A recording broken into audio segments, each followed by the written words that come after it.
Hey everyone, welcome back to our channel that is method. और बच्चों, आज मैं तुम्हें ओएसएम से रिलेटेड हर एक बात बताने वाला हूं। एक्चुअली में तुम्हारी कॉपी कैसे दिखेगी, एग्जामिनर के पास किस तरीके से उसको दिख रही होगी, मैं वो सारी चीजें बताऊंगा। तो यहां पर मैंने एक कॉपी का सैंपल ले रखा, अगर तुम देख पा रहे हो तो ये कॉपी का सैंपल है, जो कि अभी आपको बहुत जल्दी नहीं दिखने वाला। मैंने बहुत जुगाड़ करके, है ना, बहुत तरकीब लगा करके सैंपल अरेंज किया है। तो आपकी जो कॉपी है, जो आप लिख रहे होंगे, जो आपकी स्क्रिप्ट होगी, जो आपकी आंसर शीट होगी, वो एग्जामिनर के सामने कुछ इस तरीके से उसके कंप्यूटर पर जाने वाली है, उसकी स्क्रीन पर इस तरीके से जाने वाली है। ठीक है ना। पूरी चीज एक एक बारीकी से बताने वाला हूं। आप मिस्टेक क्या अवॉइड करिएगा उसके अंदर और क्या प्लस पॉइंट है, दोनों समझाऊंगा। बढ़िया समझ लो एक एक चीज, है ना। बस थोड़ा समझ लूंगा, 4-5 मिनट, सब अच्छे समझ जाओगे।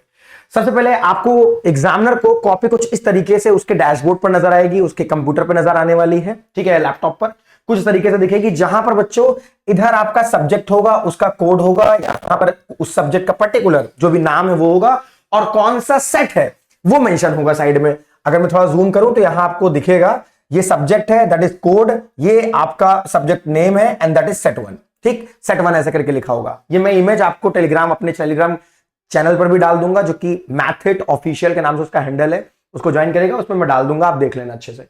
फिर यहां पर सीबीएसई का लोगो है एंड बच्चे की इंफॉर्मेशन, जो कि स्टूडेंट आईडी एंड ऑल होगी।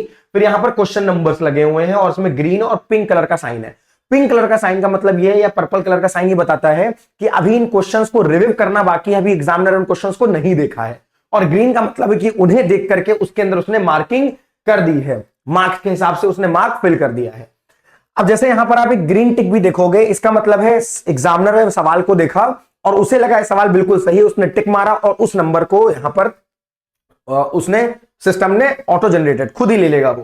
फिर यहां पर उसने देखा ये सवाल गलत है तो उसने कर दिया क्रॉस, पर वो उसे स्टेप मार्किंग देना चाहता है, तो यहां पर उसने एक स्टेप मार्किंग में क्या कर दिया, 1 लिख दिया। ठीक है।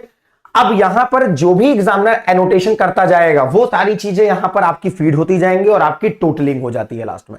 That is the OSM. इसको बोलते हैं ऑन स्क्रीन मार्किंग।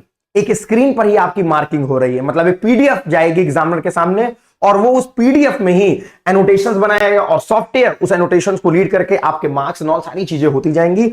और यहां पर भी आपका डाटा दे रखा होगा हर एक चीज का, है ना, कितने कितने सेक्शंस और क्या क्या चीजें हैं। यहां पर एनोटेशंस को डार्क और लाइट करने का ऑप्शन, बाकी आपका काम का नहीं है, ये तो एग्जामिनर के काम का है। यहां वाली चीजें जितनी है ये आपके काम की है। प्लस पॉइंट ये है दोस्त कि अगर एग्जामिनर गलती से, पहले होता था ना ऐसा कि यार गलती से, प्लस पॉइंट क्या है इसके बताता हूं पहले मैं। पहले होता था कि यार कभी कभी एग्जामिनर भूल जाता था कुछ, कहीं आपने आंसर लिखा, अब उसने क्या किया, गलती से पन्ना आगे पलट दिया, देख नहीं पाया, वो गलती यहां चली जाएगी। दूसरी गलती जो टोटल करने में करता था, मार्क्स को जोड़ने में करता था, वो गलती अब बिल्कुल नहीं रहेगी, क्योंकि सिस्टम खुद ही सारी टोटलिंग कर देने वाला है, खुद ही वो टोटलिंग कर देगा हर एक चीज की। दूसरा, अगर एग्जामिनर के सवाल को बिना चेक किए आगे बढ़ गया तो तुरंत ही वहां पर एनोटेशन पर्पल दिखने लगेगा, आई ऐसे आई कलर का सिंबल आएगा, जैसे आंख होती है बिग बॉस की, वैसे ही आई कलर का सिंबल आएगा, और यहां पर भी पता चल जाएगा कि यार ये क्वेश्चन अभी चेक नहीं है। और मजे की बात, अगर तब भी उसने इग्नोर करके सबमिट करने की कोशिश की स्क्रिप्ट को, तो स्क्रिप्ट सबमिट नहीं होगी, सिस्टम एरर आ जाएगा। तो ये प्लस पॉइंट है कि तुम्हारे मार्क्स जो कट जाते थे ह्यूमन एरर की वजह से, वो तुम्हारे मार्क्स नहीं कटेंगे अब यहां पर। तो ये एक प्लस पॉइंट तुम्हारा आ जाता है कि आप सारी चीजें फेयर रहेंगी, है ना। और बाकी जो बेनिफिट्स हैं वो तो सीबीएसई के बेनिफिट्स है कि उनकी ट्रांसपोर्टेशन कॉस्ट बच रही है, बाकी चीजें बच रही हैं, वो उनका है। तुम्हारे लिए प्लस पॉइंट क्या है कि टोटलिंग की जो गलती होती थी स्क्रूटनी में तुम देखते थे, और जो आंसर कभी कभी छूट जाते थे एग्जामिनर से, वो गलती अब खत्म है। सो ये रहा पूरा कॉपी का सैंपल, मैंने अभी प्रोवाइड किया, इसलिए तुम्हें ऐसे ही पूरा दिख रहा होगा, राइट। साफ साफ लिखा है, each page should be annotation, otherwise the annotation missing error will display when you submit the script partially. ये साफ साफ लाइन लिख करके आती है उसके ऊपर, उसके लैपटॉप के ऊपर, डैशबोर्ड के ऊपर। And if you have an annotation on the page, that page number is displayed as green, वो ग्रीन दिखने लगेगा। तुमने उसको चेक कर दिया है भाई, टीचर ने चेक कर दिया है, तो ग्रीन दिखेगा। Else it will be red colour, otherwise वो रेड कलर का दिखने लगेगा वहां पर। ठीक, तो जैसे यहां पर आप देखोगे कुछ रेड है ना, जो इन्होंने पूरे छोड़ रखे हैं, और ये क्या है, ग्रीन। ग्रीन का मतलब उन्होंने चेक करके मार्क्स दे दिए हैं, ठीक है ना। और इन्होंने चेक करके मार्क्स नहीं दिए तो उसमें क्या हो जाएगा बेटा, रेड कलर दिख जाएगा। पर्पल का मतलब क्या है कि अभी देखा नहीं है उसको, सवाल को देखा नहीं है। तो दैट इज द पूरा प्रोसेस, यही है ओएसएम का, है ना, ऑन स्क्रीन मार्किंग।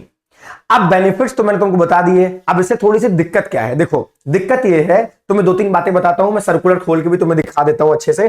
कॉपी देख ली है, ये कॉपी टेलीग्राम चैनल पर मैं भेज दूंगा, आप देख लेना, सैंपल अच्छे समझ लेना। बाकी मैं तुम्हें सर्कुलर भी अच्छे समझा देता हूं, देखा होगा आप लोगों ने, थोड़ी सी और बातें हैं बता देता हूं उसके ऊपर। तो सर्कुलर के अंदर आप देख सकते हैं अच्छे से क्या क्या बेनिफिट आने वाले हैं। एलिमिनेशन ऑफ टोटलिंग एरर बता चुका हूं मैं, automated coordination, reducing manual intervention, जो भी मैनुअल गलती थी हट गई है भैया, फास्ट हो जाएगा, जल्दी हो जाएगा प्रोसेस, है ना, स्कूल के अंदर ही टीचर चेक कर लेगा, ये सब तुम्हारे काम का नहीं, सब टीचर के काम का और सीबीएसई के काम का है। तेरे काम का बस इतना है भैया, टोटलिंग में अब नंबर नहीं कटेंगे और जो आंसर छूट जाते थे, टीचर गलती से छोड़ देता था, वो ह्यूमन एरर अब चली गई है। अब सुनो, तुम्हें क्या चीज का ध्यान रखना है, तुम्हें ऐसी कौन कौन सी गलतियां जो करते थे ऑफलाइन में जब कॉपी चेक होती थी, उसको कैसे अवॉइड करना, वो क्या क्या चीजें हैं। पहला कि आप जो आंसर नंबर लिखते थे ना, कोने में छोटा सा लिख देते थे आंसर नंबर की, टीचर खुद समझ लेगा। यहां पर ऐसा मत करना। जो भी तुम बेटा आंसर नंबर कर रहे हो, है ना, जो भी तुम्हारा आंसर नंबर, उसको अच्छे से बोल्ड, मैं तो कहता हूं ब्लैक स्केच ले लो, उसे बोल्ड करके लिखना और डिब्बे में बंद कर देना कि भैया मैं आंसर नंबर 5th कर रहा हूं। लॉन्ग का आंसर नंबर 5th है। एड्रेसिंग मतलब कि यार मेरा आंसर नंबर कौन सा है, कि मैं किस बारे में बात कर रहा हूं, ये लिखना जरूरी है। दूसरी चीज तुम्हें ध्यान रखना है अपने प्रेजेंटेशन का भी। ऐसा ना हो कि स्कैन हो रही है कॉपी, क्योंकि यार पीडीएफ आएगी तो बहुत साइड साइड में नहीं लिख देना, वरना मार्जिन में तुम्हारे को पता ही नहीं चल पा रहा है, रीड नहीं कर पा रहा है। तीसरा, आपको गैप्स रखने हैं अब, है ना, आपको गैप रखने हैं, बहुत मिला के मत लिखना कि स्कैन करते वक्त वो समझ में ना आए, है ना, रीडेबल ना हो, इस तरीके का नहीं होना चाहिए, है ना। चौथी जो तुम्हें बात ध्यान रखनी है कि अगर तुम एक आंसर, मतलब तुमने आंसर लिख रहे हो तुम किसी भी पर्टिकुलर क्वेश्चन का, तो अगर वो आंसर 2 पेज में है, तो भैया पहले में भी तुम्हें क्या करना है, एड्रेसिंग लिख देनी कि भैया मेरा ये आंसर नंबर पहले का मैं इतना लिख रहा हूं, फिर नीचे लिख देना प्लीज टर्न द पेज 2। तो एग्जामिनर को आइडिया रहेगा, अच्छा दूसरे पेज पर भी इसने आंसर लिखा है।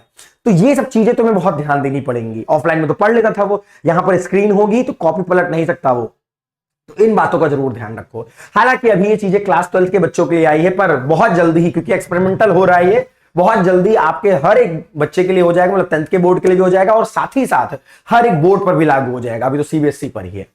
सो आई होप आपको चीजें समझ आई होंगी। इस सर्कुलर को अच्छे से पढ़ लेना बेटा, मैं ये भी डाल दूंगा ग्रुप पर, हालांकि आप लोगों को मिल चुका होगा। जो मेन चीज है जो तुम्हारे लिए जरूरी है वो थी वो कॉपी, जो मैंने अभी दिखाई है, उस कॉपी को अच्छे से देखो, समझ जाओगे तुम किस तरीके से कॉपी चेक होने वाली है। ऐसी मजेदार अपडेट्स के लिए चैनल को ज्वाइन करिए, बने रहिए, सब्सक्राइब द मेथड, और टेलीग्राम चैनल पर आपको ज्वाइन करना है, उस पर अपडेट्स आपको मिलते रहेंगे। Thank you, wish you all the best, अच्छे से करते रहो, लगे रहो। एक और चीज, बहुत लोग डरा भी रहे हैं तुम्हें कि ये क्या कर दिया लास्ट टाइम पर सीबीएसई ने, ये क्या कर दिया यार, ये तो करना चाहिए था। इससे यार कोई फर्क नहीं पड़ने वाला, बस तुम्हें थोड़ी सी बातों का ध्यान रखना है कि तुम्हें आंसर, बस आंसर नंबरिंग अच्छे से कर देना, कि आंसर नंबरिंग बढ़िया से है, चीजों को तरीके से लिखना, बाकी कुछ नहीं, बस वो चेकिंग पे अंतर है। तुम्हारे लिए बेनिफिशियल ही है भाई, ये कोई गलत चीज नहीं हुई है, बेनिफिशियल है। भड़काने में मत जाओ, इधर उधर की बातों में मत पढ़ो, तुम्हारे लिए बेनिफिशियल है, तुम चिंता की बात नहीं है कोई, है ना। तुम्हारी अब जो स्कूटनी में दिक्कत होती थी अब वो सब दूर है, तो मस्त से बढ़िया से पढ़ो, बढ़िया तरीके से मेहनत करो और अच्छे से पेपर को दो, चिंता मत करो, जो जो बातें बताई उनका ध्यान रखो। मिलता हूं फिर अपनी नेक्स्ट वीडियो में। आज की वीडियो में इतना ही, बाय बाय, थैंक यू।